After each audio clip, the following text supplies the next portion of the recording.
Functions are objects. तो ये बता रहा है कि type of operator in JavaScript returns function for functions.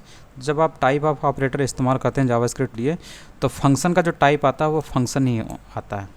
But JavaScript functions can best be described as object. लेकिन जावास्क्रिप्ट फंक्शन को अगर अच्छी तरीके से आपको डिस्क्राइब करना है तो इसे आपको ऑब्जेक्ट ही समझना पड़ेगा। मतलब जावास्क्रिप्ट जो फंक्शंस होते हैं एक्चुअल में ऑब्जेक्ट ही होते हैं, ठीक है। और ऊपर भी आपको दिख रहा होगा कि आपने उसमें देखा था कि जो जावास्क्रिप्ट बिल्ट इन कंस्ट्रक्टर था, कंस्ट्रक्टर फंक्शन था, वो उसमें भी आपका न्यू कीवर्ड दिख रहा था जो कि इशारा करता है कि ये जो है ऑब्जेक्ट्स ही होते हैं। तो जावास्क्रिप्ट फंक्शंस है बोथ प्रॉपर्टीज। हाँ, दूसरी कंडीशन ये भी है, ये चीज़ भी इसमें इसका फीचर है, एट्रीब्यूट है कि इसकी प्रॉपर्टीज़ भी होती हैं फंक्शंस की और मेथड भी होते हैं। तो अगर प्रॉपर्टीज़ है, मेथड है, इसका मतलब ये साफ साफ मतलब इसका यही है कि जो जावास्क्रिप्ट फंक्शंस होते हैं वो ऑब्जेक्ट्स ही होते हैं, इसलिए इसको ऑब्जेक्ट मानना चाहिए। तो इसमें ये प्रॉपर्टी एक बता रहा है कि आर्गुमेंट स्टार्ट लेंथ एक प्रॉपर्टी होती है जो कि जब आप इस ऑब्जेक्ट पे लगाते हैं तो ये क्या काम करते हैं, जब आप इस फंक्शन पे लगाते हैं इन फंक्शंस पे, तो ये आपको नंबर ऑफ़ आर्गुमेंट रिटर्न करता है, मतलब कितने नंबर ऑफ़ आर्गुमेंट्स रिसीव हो रहे हैं उस फंक्शन में।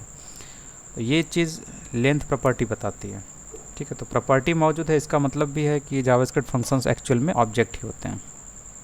अब यहाँ पर आर्गुमेंट स्टार्ट लेंथ लिखेंगे तो इससे आपको क्या मिलेगा, 2 मिलेगा, क्योंकि यहाँ पर 2 आर्गुमेंट हैं।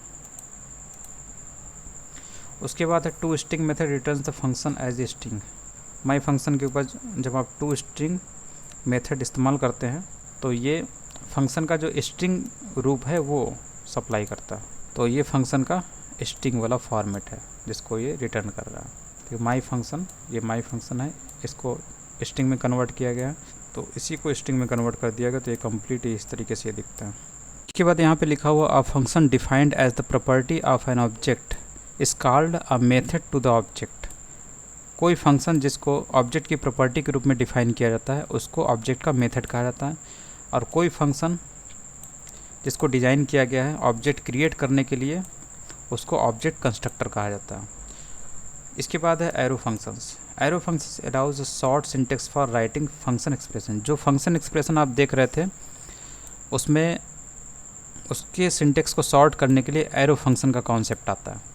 तो एरो फंक्शन क्या होता है, किसी फंक्शन एक्सप्रेशन को शॉर्ट करने का एक तरीका होता है। तो इसमें क्या होता है कि जो फंक्शन कीवर्ड है इसे भी हटा दिया जाता है, रिटर्न कीवर्ड को भी हटा दिया जाता है, और जो कर्ली ब्रैकेट्स होते हैं इनको भी हटा दिया जाता है।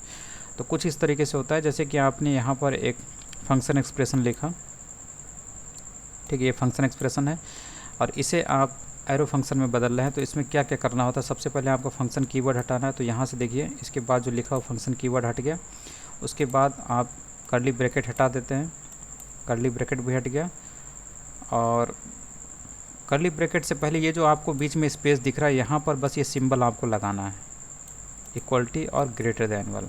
तो इससे एक एरो वाला सिंबल आपको बन जाता है, जिसकी वजह से आप इस फंक्शन को, इस चीज़ को आप एरो फंक्शन बोलते हैं, ठीक है। तो ये जो पैरामीटर वाला जो पैरेंथेसिस होता है इसके बाद ही आपको ये एरो वाला सिंबल लगाना पड़ता है। तो ये कैसे बनता है, इक्वलिटी और ग्रेटर दैन वाले सिंबल को मिला के। उसके बाद आप यहाँ से इसके बाद जो कर्ली ब्रैकेट आने वाला था आप इसको भी हटा देते हैं, और इसके बाद ये जो रिटर्न कीवर्ड है इसको भी हटा देते हैं। तो बचता क्या, आपके पास केवल ये वाला बचता है, इतना, और इतना आप एरो के बाद रख देते हैं, ठीक है। इस तरीके से होता है। तो इसको करके देख लेते हैं।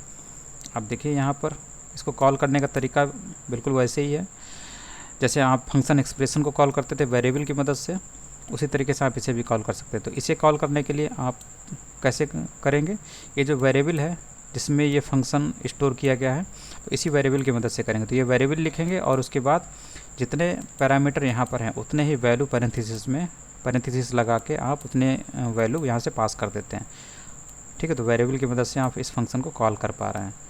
फिर उसके बाद क्या होता है, ये जो 5 और 5 है ये जाते हैं इस XY में, फिर उसके बाद यहाँ पर दोनों के बीच में ऑपरेशन होता है। ऑपरेशन होने के बाद ये चीज़ रिटर्न हो जाती है, जो भी आउटपुट आता है, और रिटर्न होने के बाद कहाँ पर आएगा, उसी जगह पर जिस जगह से इस फंक्शन को कॉल किया गया होगा। तो इसको कहाँ से कॉल किया गया है, यानी इसको इस वेरिएबल की मदद से कहाँ से कॉल किया गया है, यहाँ से कॉल किया गया, तो इसी जगह पर ये आउटपुट आके बैठ जाता है। तो ये कितना आउटपुट आएगा, 25 आएगा, 5 × 5 जो कि यहाँ पर आएगा। फिर उसके बाद document dot gate element by ID demo dot inner HTML, ये एक मेथड है। ये जो हाईलाइटेड वाला पोर्शन है इसको जल्दीबाजी में मैं मेथड बोल देता हूँ, लेकिन आपको याद रखना है इसमें जो गेट एलिमेंट बाई ID है ये एक मेथड है, और उसके बाद इनर HTML जो है वो प्रॉपर्टी है जो कि इस मेथड के द्वारा प्राप्त की गई वैल्यू को गेट करने का काम करता है, और जो वैल्यू मिली है उसी की जगह पर 25 रख दिया जाएगा।